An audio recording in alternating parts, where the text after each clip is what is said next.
This program was brought to you by AJ Longo and Associates.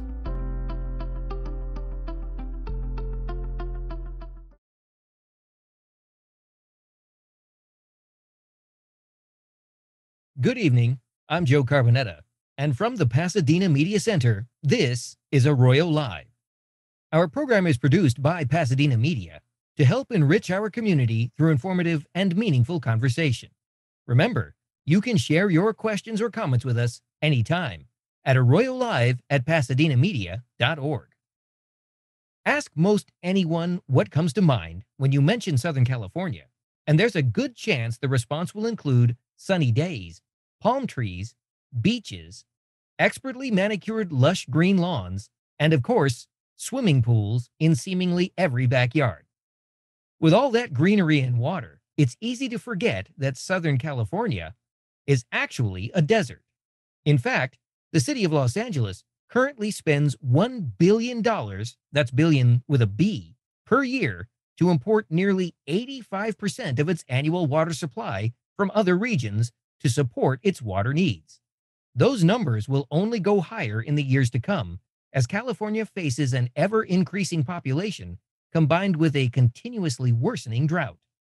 Climate change, brought on in part by global warming, is negatively affecting our water supply. An aging infrastructure is further compounding the problems. Tonight, I have a conversation with the man currently tasked with maintaining the flow of water here in Pasadena, and we'll take a look at what's being done to prepare now and in the future. Please join me for tonight's edition of Arroyo Live.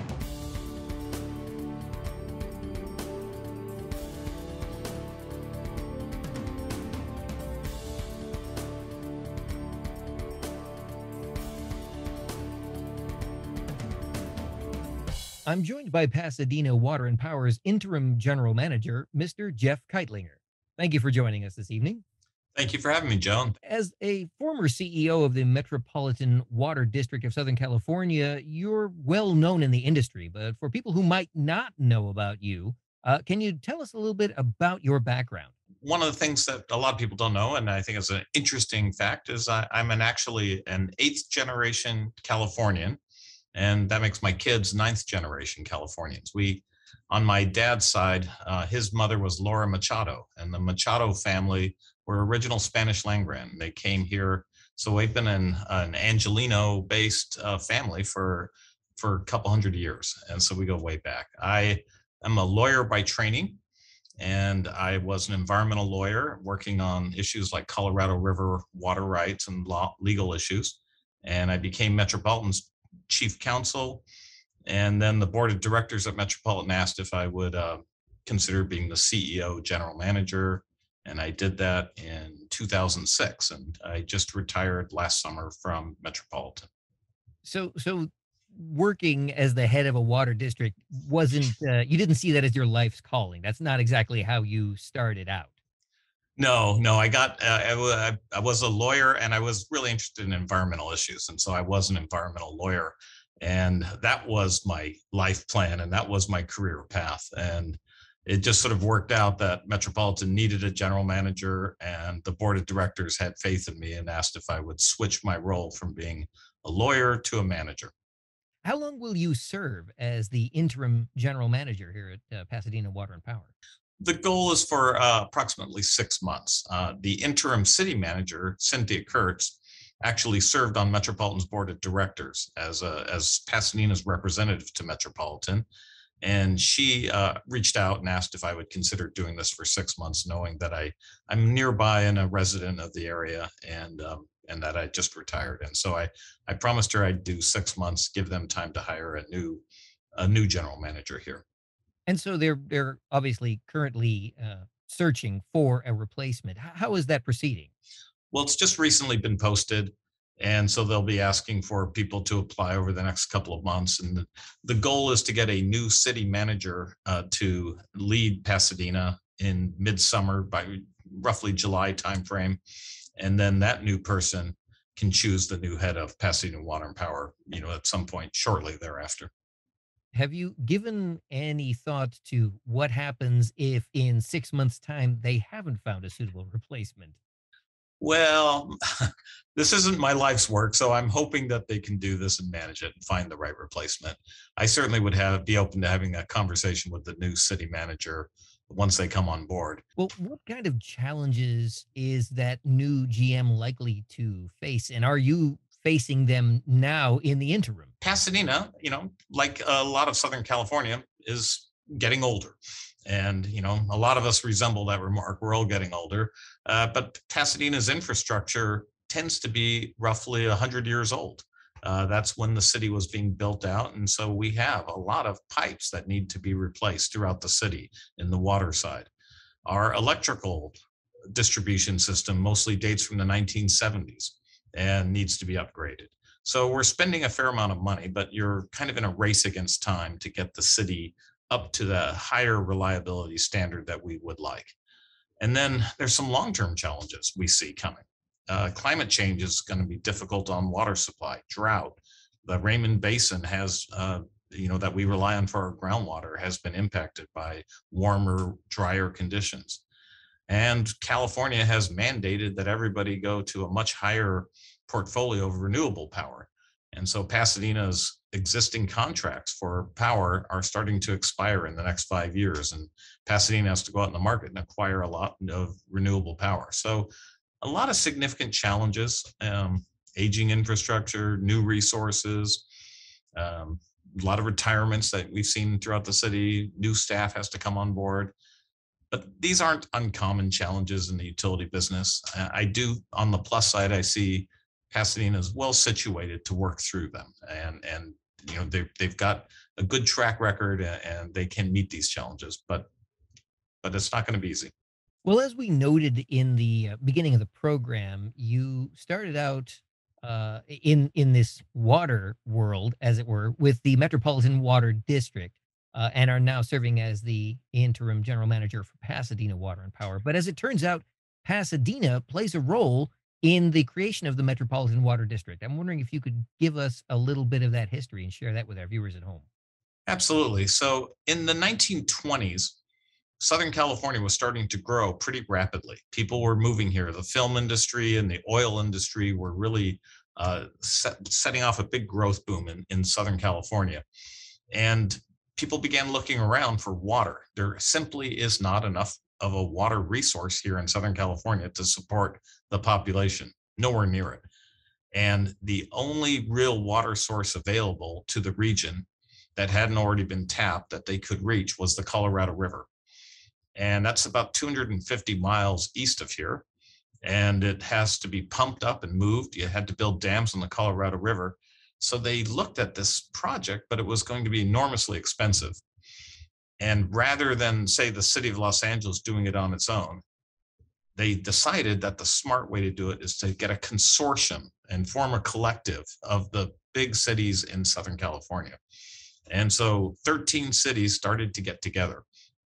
The large one was City of Los Angeles, but then you had the smaller cities of Pasadena, Glendale, Burbank, Beverly Hills, Santa Monica, and a few others.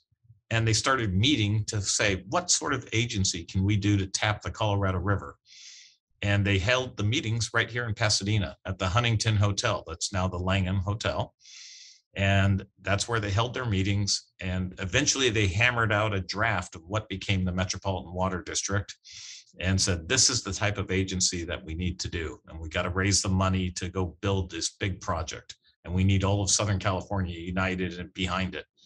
And so Pasadena was one of the leading founding members of the Metropolitan Water District. So, what role does the Metropolitan Water District currently play in Pasadena's water supply? So Metropolitan gets water from two places, main sources, and that is the Colorado River. And that was a project that we built in the 1930s. And it first started delivering water to Pasadena in 1941. And then the other main source of water is Northern California from the Sierra Mountains through the State Water Project that crosses over the Tehachapi Mountains and brings also more water into Southern California. Metropolitan supplies roughly a little more than half of all of Southern California's water. Some areas, though, rely 100% on Metropolitan, and other areas only need about 10% of their water from Metropolitan, depending on if they have local rainwater and groundwater. Pasadena is a little more reliant than most. Pasadena gets about 60 to sometimes about 70% of its water from metropolitan. And the rest of our water is groundwater that we pump up from the Raymond Basin. And as I mentioned earlier, the Raymond Basin has the levels in that have been dropping as it gets warmer and drier. And so it's become less reliable. And Pasadena has had to rely a little more on metropolitan in the last few years. Well, and that ties into my next question, which was why is Pasadena not more reliant on local water sources? Is this a problem with not developing enough infrastructure in those years when the MWD was putting together this plan to import water? Or what are the reasons? Well, to some extent, you can only work with what you get. And Mother Nature is what provides us with water. We can move it, we can store it, we can treat it and deliver it. But at the end of the day, it starts with Mother Nature. So Pasadena, we do get some water out of the Arroyo area, the Arroyo Seco, and off of the San Gabriel Mountains here. But as you know, anyone who does any hiking or goes out back there, you see it's pretty dry. And there, there's not a heavily wooded area. Southern California is a semi-arid region. And so Pasadena has developed its groundwater and does pump from it, but that's about all we can really work with. The only thing we could probably do more in Pasadena to grow more water is we could start recycling water. Pasadena doesn't have a recycled water plant. That's something that's, while it's expensive, that could be done, and recycle some of our sewage water. And then Pasadena, the one perhaps early on issue that wasn't, maybe could have been handled differently, is Metropolitan delivers treated water and raw water. And our untreated water would be perfect for Metropolitan for Pasadena to replenish the Raymond Basin, but it was never connected to replenishment water. So Metropolitan only delivers treated water into Pasadena. And that seems wasteful to take highly treated water that's ready to drink and then put it in the ground and then pump it up later and have to treat it again. And so we'd never replenish that groundwater basin with imported water. That's something to think about in the future. I have to ask, why was it never connected to this raw water delivery during the time that all this was created? Some of it was just sort of geography, and Pasadena at the time, was able to pump a much more of its groundwater, and it was going to be a long way to build both treated and raw water pipes, and the piping was expensive, and so they made the decision not to. And at one point in history, there was actually going to be a metropolitan treatment plant in the Arroyo area, and we were going to be delivering a line through the San Gabriel Mountains and connecting it to the state project. And that never got built for budgetary reasons. And so Pasadena got a little bit left out on that side of the metropolitan infrastructure. And most of that was for budgeting reasons. How much of the city's long-term water issues are the cause of, or I should say caused by, the increase in population as more housing is built and more people move into Pasadena and the Southern California area? How much of that is playing a part in this? So there's a tremendous success story in the utility business, both on the side of water and power. And that frankly was with a lot of hard work, we've basically primarily decoupled growth in population from use of power and use of water. And that took a lot of work. Originally, we measured water in gallons per capita per day. And we just said, how much does a person use? And you say California is going to add another 3 million people over the next 5 years. We know then our water use is going to go up this much. And that used to be the case up until at some point in the 80s and 90s. And then we realized that we had severe water shortages in the 90s throughout Southern California, and we had to ration water. And we began really pushing hard on conservation as the water industry. Same thing happened in power in the 70s when we went through the oil shocks. And California now has incredibly efficient water usage and power usage. one of the most efficient places in the world. And so in the metropolitan service area, metropolitan highest water delivery demand was 1990. And Metropolitan sold 2.5 million acre feet. We measure water in acre feet. An acre foot is roughly about 326,000 gallons, or it's a football field a foot deep in water. And we don't use gallons because it's just the numbers are too big. Metropolitan typically sold on average more than a couple billion gallons of water every day. So in 1990, Metropolitan sold 2.5 million acre feet for 14 million people. Today, Metropolitan sells about 1.6 million acre feet for 19 million people. Pasadena uses about the same amount of water today as Pasadena did in the early 1960s. And so that's been a remarkable success story, that we have gotten so much more efficient. We have low flow toilets, low flow shower heads. Everything uses so much less water. High efficiency clothes washers, dishwashers. And then really the last decade, we've been urging people to take on their yards. And you've seen a lot of lawn removal throughout Southern California as people put in native plants and decomposed granite, and have really transformed Southern California into a highly water efficient state. So we actually use less water today than we used a generation ago, and we've added a lot of people. So that's been a real success story. What are there long-term water reliability concerns for Pasadena? There are, but no different than, say, the rest of Southern California. As a practical matter, we're seeing climate change radically change the American Southwest as it gets hotter. We have less snow. Most of the cities in the American Southwest are reliant on imported water from either the Rocky Mountains or the Sierra Mountains. And that's true in San Francisco and San Jose, San Diego, Los Angeles, and Pasadena. As we get hotter, just seeing the drought up in Northern California, you've seen the driest spring ever recorded the last 3 months. But this is not something that just sort of comes up every now and then with a drought. Anyone who's been living here the last 15 years knows it's been pretty much dry the whole 15 years. As we get drier, then our imported water gets less reliable. That's going to start to impact all of us. We are a little more fortunate in the sense that we have a multitude of resources here in Southern California that other places, say Las Vegas or Phoenix, don't have. We get water from the Sierras. We get water from the Rocky Mountains. Los Angeles gets water from the Eastern Sierras and the Owens Valley. Those are all different. They're all different climatologically, so they don't usually go into drought all at the same time. We have groundwater basin here in Pasadena. We have the money and the expertise to recycle water, and we know how to desalinate ocean water. It's very expensive, but it can be done. So we have resources available to us, so we can manage a drier future, but a drier future is coming our way. Given the worsening drought conditions, is that cause to be concerned about the continuing increase in population and the new home construction and all this talk about people coming from outside of the state? One of the changes that's occurred since over the last 20 years is California has slowed its growth.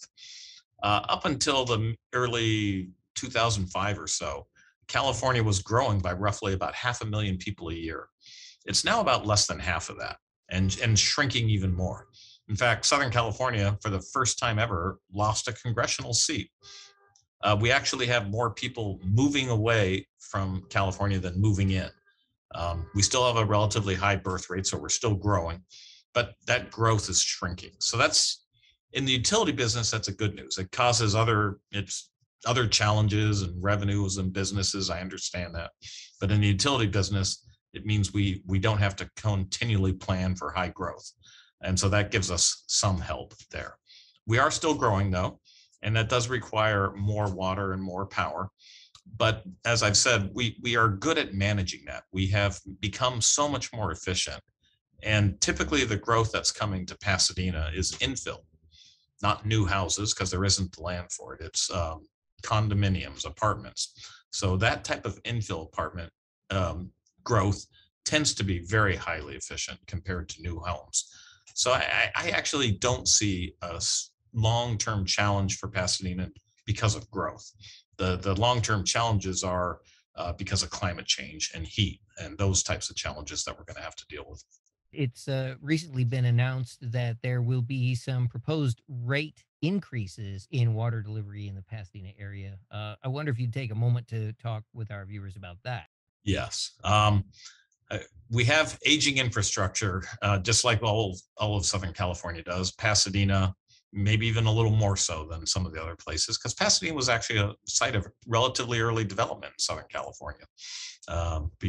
Even though there were some orange trees here, typically people were living in Pasadena at the turn of the century, the 1900s. So a lot of our infrastructure is aging and we have to go through and replace it. The Pasadena Water Department wants to replace 10 miles of pipe a year. That's a lot of tearing up streets and that's expensive. I don't think we'll hit that goal. We had previously been replacing about 2 miles per year.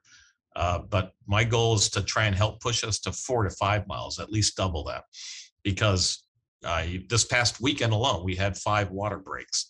Old pipes break, and then that tears up a street, and we have to go in an emergency fashion, and it costs even more. We're dealing with overtime, et cetera. So that's the number one driver of higher rates in the water department is replacing infrastructure. A lot of that has to be replaced. And then the price of Metropolitan's water, which we purchase, that is going up. That's going up because Metropolitan has to replace its infrastructure, and the price of everything's going up. Electricity, we've power, gasoline, everything's going up. We're sort of in a high inflation period.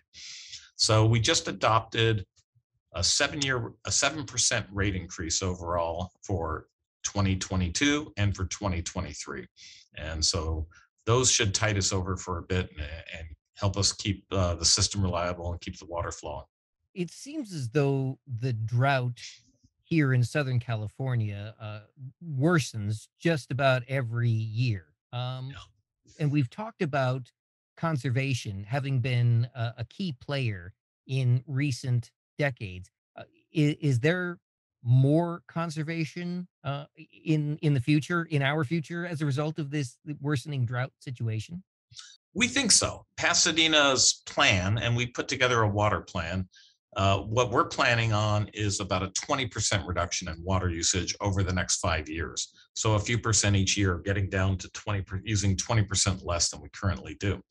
And most of that's through, again, technology, much better in the house equipment that creates more efficiency, but also outdoors. We are partnering with Metropolitan on replacing turf. And we like people to say, if you have functional turf where your kids play on your lawn or your sporting fields, keep that. That's great. It's being used and it's cool. It's cooler than the artificial turf.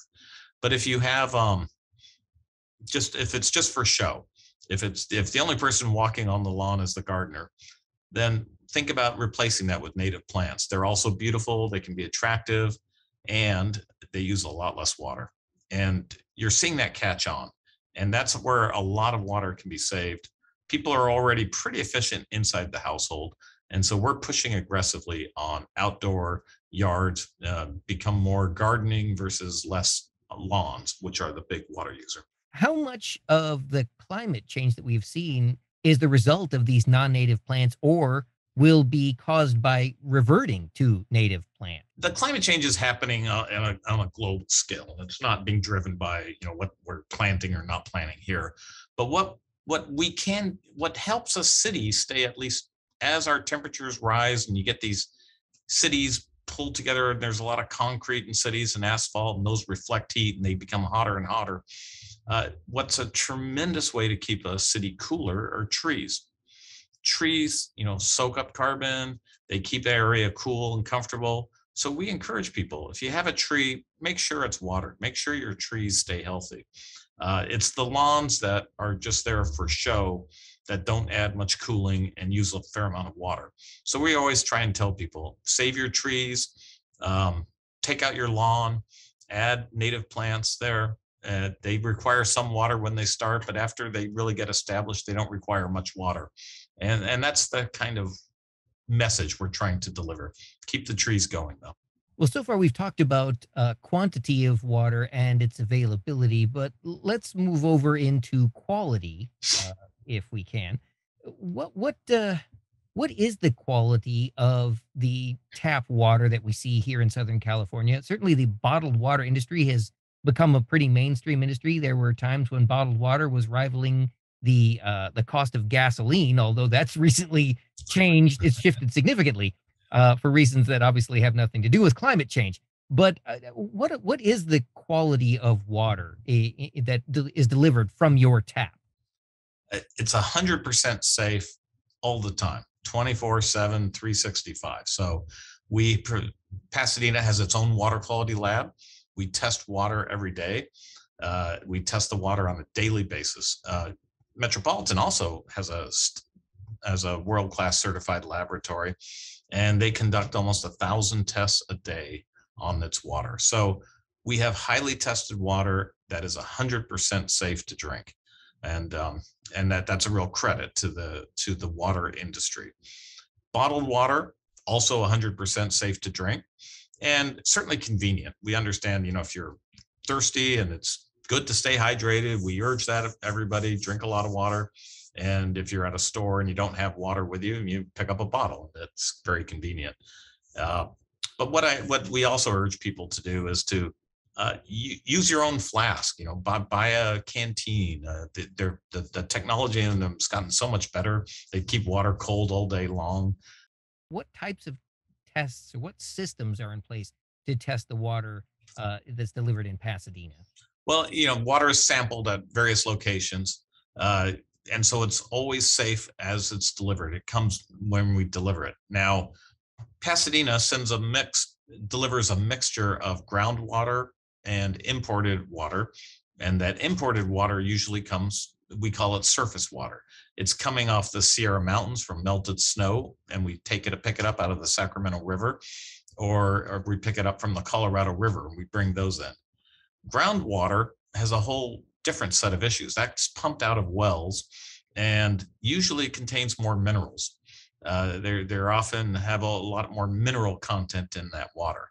And so we try to blend the two. We try and manage salts and nitrates that sometimes you get in the groundwater, and keep everything not only safe, but as good tasting a product as we can. Metropolitan, for its water, regularly wins tasting awards.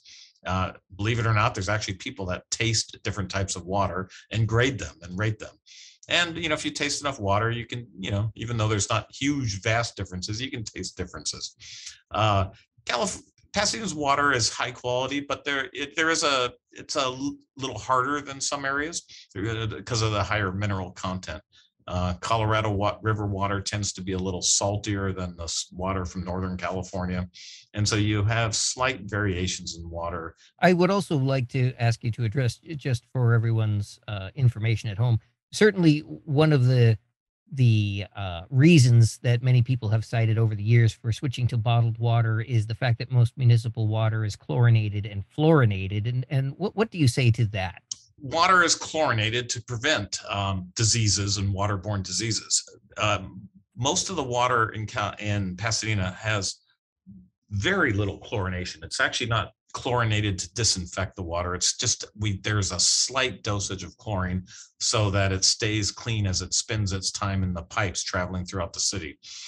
Metropolitan actually treats its water primarily through ozonation, which bubbles ozone through the water that removes bacteria and other infectants. So it's a very clean, safe way to disinfect water. And so there is just traces of chlorine in Pasadena's water. And I certainly couldn't taste it. I don't know that you'd have to have a very sophisticated palate to taste just that trace of chlorine. Water is also fluoridated throughout most municipal areas in the United States. And fluoridation was adopted as a practice couple generations ago as a way of preventing cavities. And so again, a very mild dose of fluoride is put in water and prevents cavities. And every city is required that has over a certain number of connections, 10,000 connections, is required to fluoridate water by US law. And so if you're drinking water in a city in the United States, you have water that's fluoridated. Something else that I wanted to make mention of or inquire about. So often people will get their water bills and they don't really bother to look at much other than what they have to pay this month or whatever the case may be. But there are water quality reports that are included periodically. Is that not true? Yes, in fact, we're required annually to post it. And it's put on our website at PWP's website, but we also mail out information to consumers so they can see all the quality of the water they're drinking and what's in it, and all that information is provided to the consumer. On the average, how does the water that comes out of your tap compare in terms of quality to whatever you could pick up off a grocery store shelf? Pretty much exactly the same. Uh, it meets 100% of all standards. We used to point out that there was an odd quirk in regulation that bottled water was not tested at the same standard as tap water because it was treated and classified as a food, whereas drinking water was classified under the Safe Drinking Water Act and it had a higher testing standard. But any bottled water you buy is going to be treated at very high levels of safety. If we could swing back for just a moment to the concerns about quantity of water, especially where the drought is concerned. Earlier on in our conversation, you made brief mention of the capability for desalination, but also noted that it's expensive. And I'm wondering if you'd take a moment to elaborate on that, as it's obviously something, well, the need to find newer sources of water as this drought-like condition persists here in Southern California. That need to find alternative sources of water is becoming more urgent. And it seems a logical step given that we are on the West Coast and we have quite a bit of salt water that's readily accessible. So what is the possibility of looking at desalination to meet our future water needs? Desalination is a technology that's used throughout the world. And so we know it's feasible. Saudi Arabia, Israel, Spain, they desalt much of their drinking water. And Israel is actually going to close in on almost 100% of its drinking water will be from desalination. And its natural water, its groundwater and rainfall be used entirely for agriculture. So it's definitely doable, but it is expensive. So a metropolitan water district sells treated drinking water for a little over $1,000 an acre foot. Ocean desal water currently being produced is about $2,500 to $3,000 an acre foot. So it's almost triple. And so if you think whatever your water rate now, if we became 100% desalted water, it would be more than tripled because we'd have to also build all new infrastructure and move it from the coast inland. So a lot of expense there. And there is no free ride in the utility business. It's not that it doesn't also has environmental issues. Diverting water has environmental issues and pumping it out of rivers. But ocean desal, you have to you have a byproduct of it, which is heavily salty water, brine, that's left over from the process. That goes back in the ocean, has impacts on fish resources in the ocean. The pumping it in can pull in and endanger fish as well. And then finally, it's very energy intensive. The way we desalt water is you push water through very fine membranes that take the salt out. Well, that act of doing that is very energy intensive. That's where the money goes.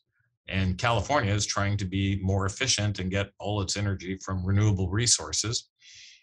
And ocean desal is energy intensive. So it has its drawbacks. I think it's something that you'll see more of in the future, but I suspect you'll see it in places that are really heavily reliant on imported water. So San Diego, for instance, has a large-scale desal plant in Carlsbad. San Diego region doesn't have groundwater and doesn't get a lot of rainfall, they have to import about 90% of its water, whereas Pasadena is more like 60%. So they've invested in ocean desal for reliability. And you'll see more of that in California, but I don't think it'll become hugely widespread like Spain or Israel or Saudi Arabia. And what about the use of reclaimed water? If you travel down many of the freeways here in Southern California and you look at the signs along the side of the road or along the side of the highway, you're likely to see one here and there that says that the landscaping that you're seeing is being maintained through the use of reclaimed water. Right. But there's been discussion about using it more mainstream.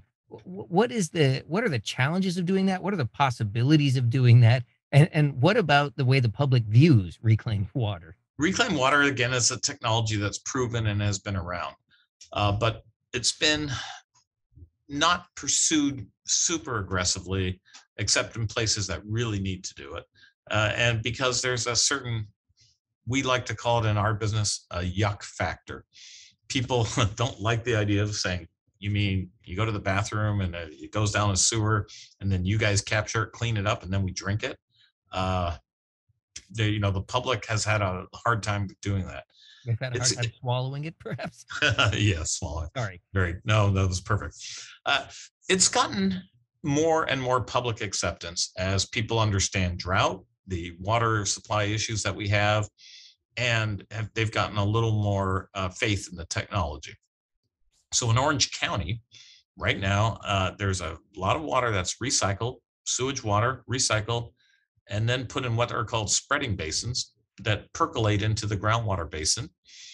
And after it's in the groundwater, it's eventually pumped up by wells and then treated and delivered for drinking. So it goes through almost it goes through like basically 3 treatment processes. It's treated before it's put in the ground. The act of actually moving through the earth acts as another treatment process because the ground takes out anything less and it stays in there. And then finally, when it's pumped up again, it's treated a 3rd time. And the voters and people in Orange County approved those projects and said that's acceptable. So Metropolitan is embarking on a treatment plant partnership with the county sanitation districts of Los Angeles County. And they're in the environmental review phase of that. And when completed, it would be the largest recycled water plant in the nation. And it's an exciting project, and it would replenish water in the groundwater basins around Southern California and eventually used as drinking water. And so that day is coming. Financially and environmentally speaking, how does this compare with the idea of desalinated water? It's sort of in the middle. So I said Metropolitan sells water, treated drinking water that it imports at about $1,000 an acre foot. Ocean desal is $2,500 to $3,000 acre foot. The recycled water tends to be coming in at around $1,500 to $1,800 an acre foot. So less expensive than ocean desal, more expensive than water we pump over the mountains and move here from the Colorado River. So in between those two, even though it's more expensive, we need to be highly effective and efficient with every drop of water. And so I see recycled water definitely being part of Southern California's future. And once water's undergone the completed recycling process, what is the quality like in comparison to other forms of water? It's the same as tap water. It meets 100% of all the safety requirements. We still don't deliver it directly to the consumer from the treatment plant. Part of that's just unease, and part of it says there's a safety factor in putting it in the ground and letting it sit there for a period of time before pumping it up and drinking it. And so that added safety factor is how we do it. But if you go to Singapore, they take water straight out of the sewage treatment plant, treat it, and put it right back in your water delivery system. Moving away from the idea of recycling water or desalinating it, I want to talk for a moment about issues of contamination also. Very recently there was discussion in the news about a city here in the greater Los Angeles area that was dealing with with all kinds of issues with really, really foul smell coming from some of the waterways. And Yeah. that turned out to be contamination. And we've also heard stories recently about the rise in the dumping of prescription medications and how that's contaminating the water table. How big a problem is that in the water industry, and how are you dealing with that? One of the fascinating challenges that I've seen um, occur in the last 15 years and 20 years while I've been in this business has been our testing ability has grown phenomenally. When I first got in the water business, we typically tested in parts per million, which would be like if there were a million drops of water and one drop of contaminant, we could find it. Then we moved to parts per billion. Then it became parts per trillion. And now we do parts per quadrillion, which is you can find one drop of contaminant in a rose bowl filled with water. So our laboratory equipment can do that. And we are finding more things in our water than we knew ever before because our technology has gotten so good at that. What we still have a challenge with and don't really know is what does that mean for health? That takes a lot of data, experimentation, time to collect information, a lot of challenges with it. And so we find things in water, and you mentioned, a lot of what we call our, some of our lingos, we call them constituents of emerging concern, which is sort of a euphemistic way of saying we're finding people's medications that comes through their body, gets into a river through the treatment plant, and then is in the water. And it's in the parts per quadrillion. You can find bits of aspirin. You can find traces of Viagra. You can find traces of shampoo. And it's in the parts per quadrillion. And so we haven't issued regulations saying we have to remove all that. But we are watching it and we're trying to make sure we understand it because it is something the industry is concerned with. And it's in all water at some trace levels where there are people. And so that's something that, we're going to have to stay tuned and really, really study and make sure that we're not affecting people's health in any way. We were discussing the use of reclaimed water and how that often is used in landscaping, especially along our freeways. A couple of major sites come to mind in Pasadena. Those include the Rose Bowl and the Brookside Golf Course. Do we use reclaimed water to maintain the landscaping in those areas currently? Currently, we do not. And that is where those areas are being watered with treated drinking water. And that's a shame. And it's something that I would like to, I want to push staff in the brief time I'm here on. We need to find a long-term solution that uses that water, for those purposes, try to get some reclaimed water for Brookside and for the Rose Bowl, lower their costs, lower their operation costs, and be the environmentally right thing to do. So that is one of my goals before I leave here, which I know is just a matter of months, is to at least get some possible plans started that we can eventually get to that goal. One thing Pasadena Water Power staff has been looking at is there a way to capture any more water in the Arroyo Seco? So you have the Devil's Gate Dam, Devil's Gate Canyon Dam there.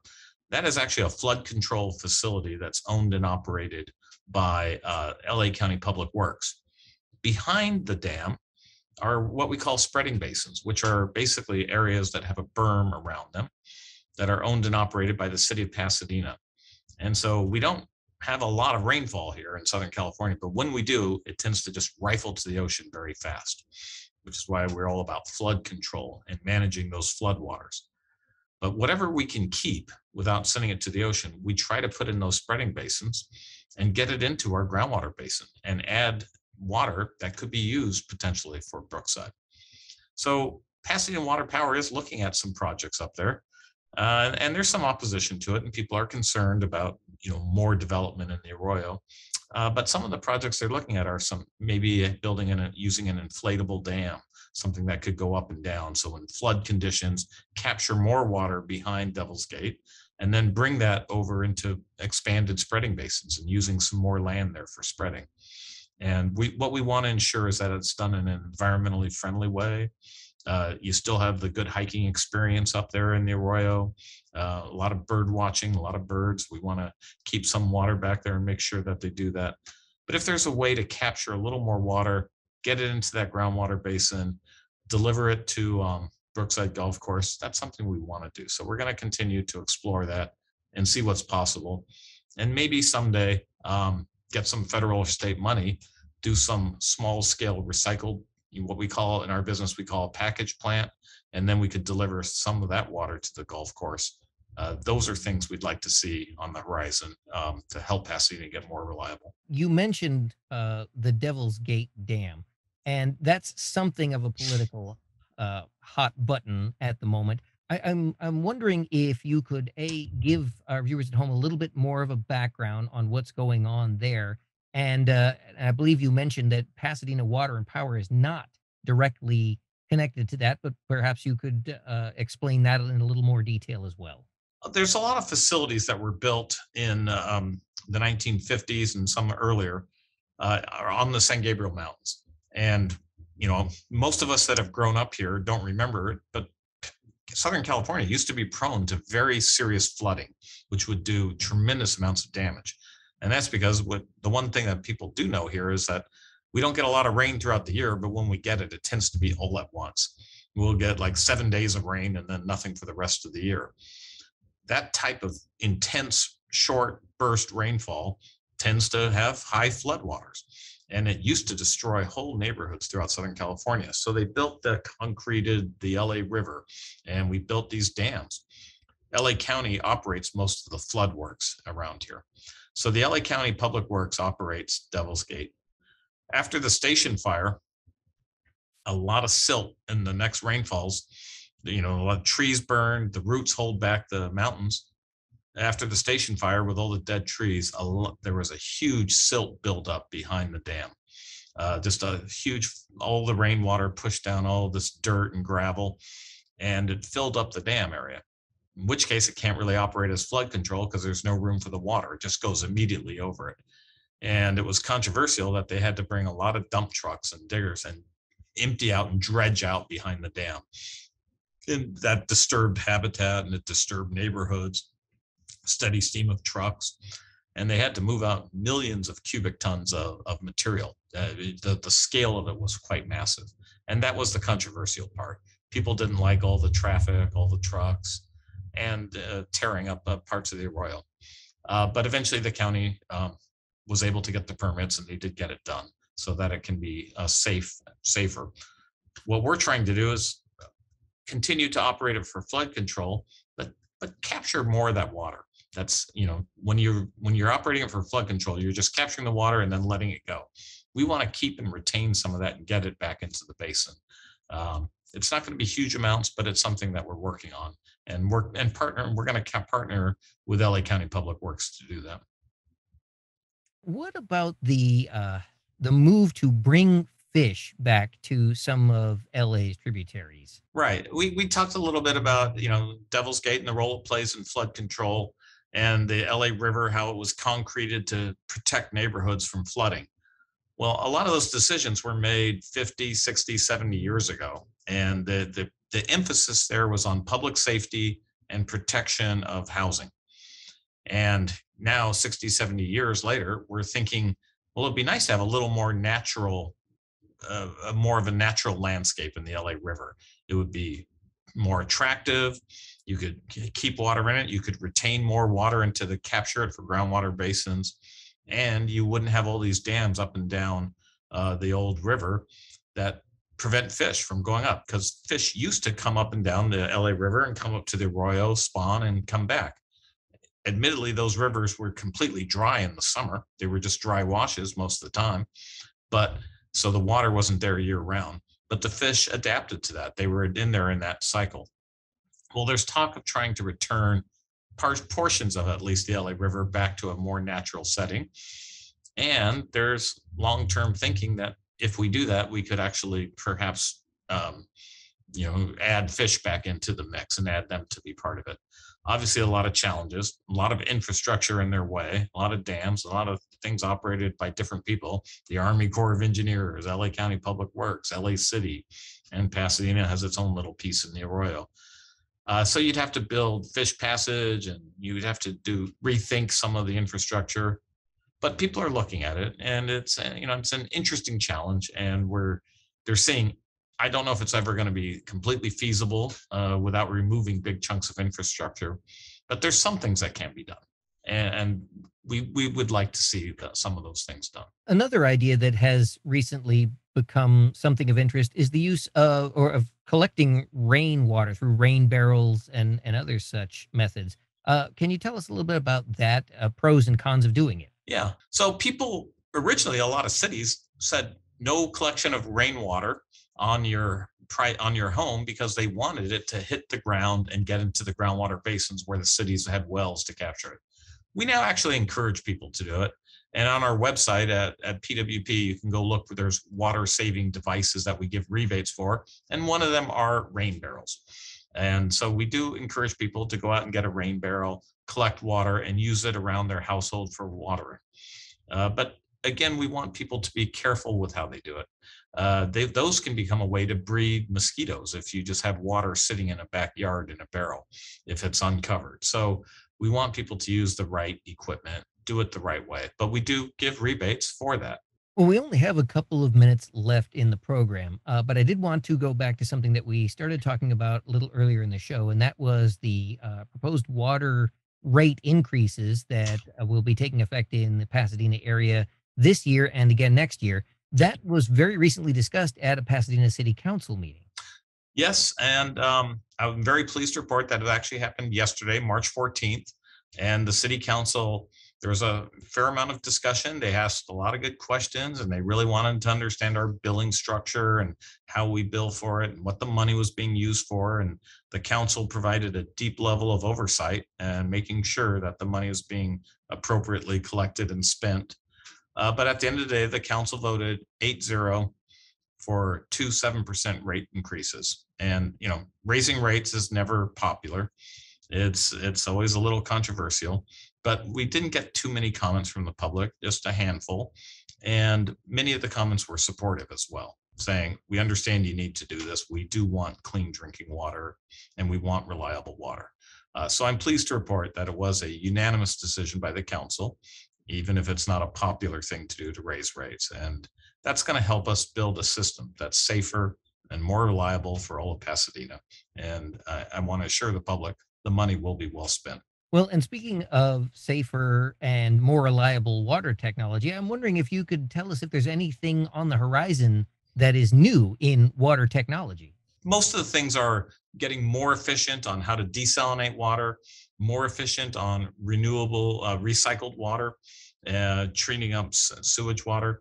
There are some more, what I would call more out there technologies, which are going to be further out there, where we know what oxygen is made of, we know what water is made out of.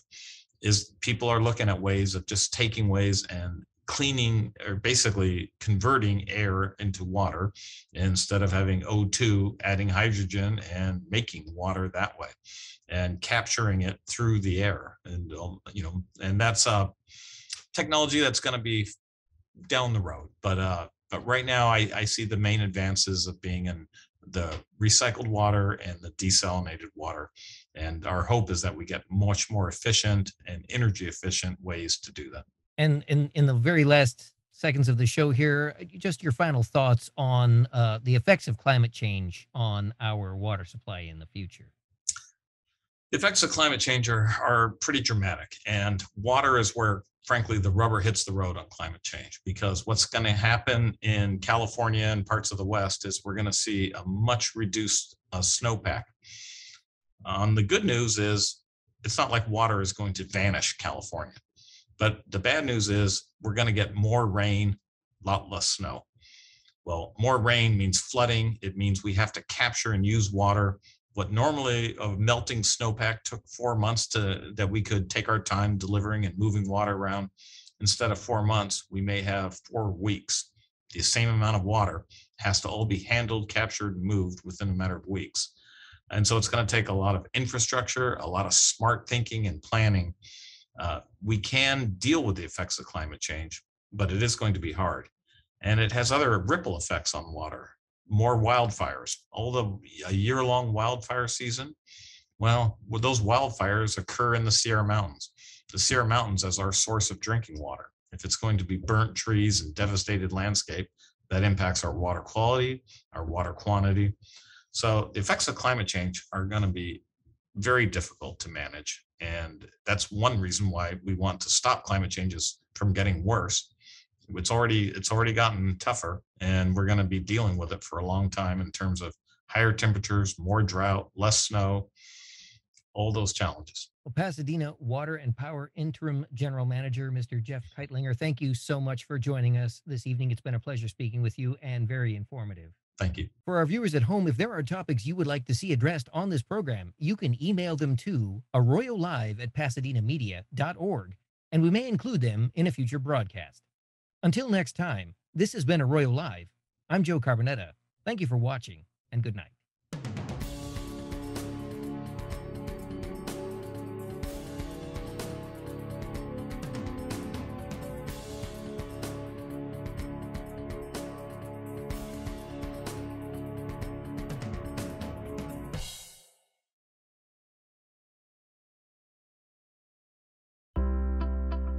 This program was brought to you by AJ Longo and Associates.